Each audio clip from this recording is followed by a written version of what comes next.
Hello friends, welcome to சாடே சமையல். இன்றைக்கி நம்ம ரொம்ப சிம்பிளாக டேஸ்டியாக காலிஃப்ளவர் கிரேவி எப்படி வைக்கலான்னு பார்க்கலாங்க.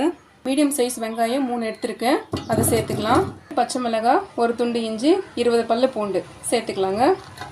இதை அரைச்சி எடுத்துகிட்டு வந்துடலாங்க. ஹீட் பண்ணி வச்சுங்க, எண்ணெய் விட்டுக்கலாம். அரைச்ச பேஸ்ட்டு சேர்த்துக்கலாங்க. நல்லா கலந்து விட்டுக்கலாங்க. இந்த வெங்காயத்தோட பச்சை வாசனை எல்லாம் போகட்டும். பொடியை கட் பண்ண 2 தக்காளி சேர்த்துக்கலாம். நல்லா வதக்கி விட்டுக்கோங்க. டீஸ்பூன் மஞ்சள் சேர்த்துக்கலாம். 1/2 டீஸ்பூன் மிளகாய்த்தூள், 1/2 டீஸ்பூன் தனியாத்தூள் சேர்த்துக்கலாம். 1/2 டீஸ்பூன் கரம் மசாலா. நல்லா கலந்து விட்டுக்கலாங்க. காலிஃப்ளவர் சேர்த்துக்கலாம். மிக்ஸ் பண்ணி விட்டுக்கலாங்க.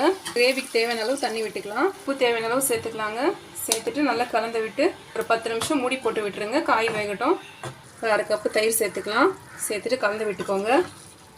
சுவையான காலிஃப்ளவர் கிரேவி ரெடி ஆகிடுச்சுங்க. நீங்களும் ட்ரை பண்ணி பாருங்கள். மறக்காமல் சாடே சமையலுக்கு சப்ஸ்கிரைப் பண்ணிக்கோங்க. தேங்க்யூ.